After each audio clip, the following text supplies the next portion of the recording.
Before we start building our clay models, I wanted to go through some of my human anatomy models of the head to give you some deeper insights into what's going on with the nerves and vessels inside and outside the cranium, because it is shown so much more extensively in these human models.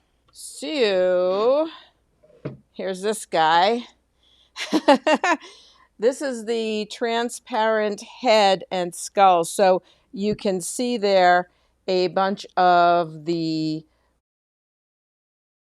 nerves inside. What's really nice about this, it shows you how the nerves are coming out of the orbital fissure and the foramen ovale, foramen rotundum, because this is where you're getting your nerves 3, 4, and 6, cranial nerves for the extraocular muscles.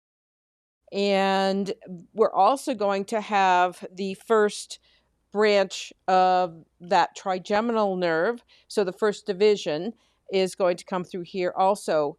And that way, while we talk about the frontal nerves, the nerve coming out of the foramen, the supraorbital foramen here, and all these nerves coming out and supplying the area around the eyes as we're building the orbicularis oculi muscles and others. So the sensation around the eyes and the sinuses are the responsibility of this first division of the trigeminal nerve.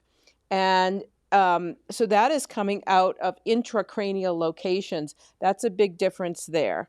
If we take a look at the side here, how we can differentiate what's trigeminal nerve versus facial nerve is here's the facial nerve coming out of the stylomastoid foramen right in there, and then doing its branching.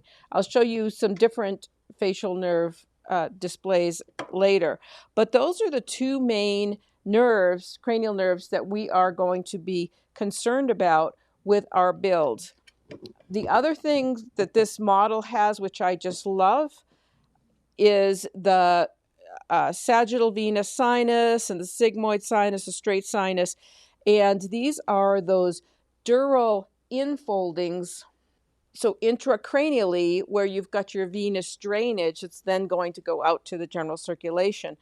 But if you've read my book, the Interactive Medical Acupuncture Anatomy book for the human, I talk extensively about the origins of the governor vessel and conception vessel and how they were actually alluding to vessels. So the governor vessel was all the venous interplay from down at the sacral and prostatic plexus, prostatic in the male, all the way up through the vertebrae, these valveless venous systems that, with pressure can shunt blood up to the cranium and the vertical biped or elsewhere, depending on pressure differences and different needs of the body. But then as it comes to the head, it's not a coincidence that we have here the governor vessel. That's the governor vessel. That's that sagittal sinus where we're looking at it right now, and coming over the head and then into the front of the face as well.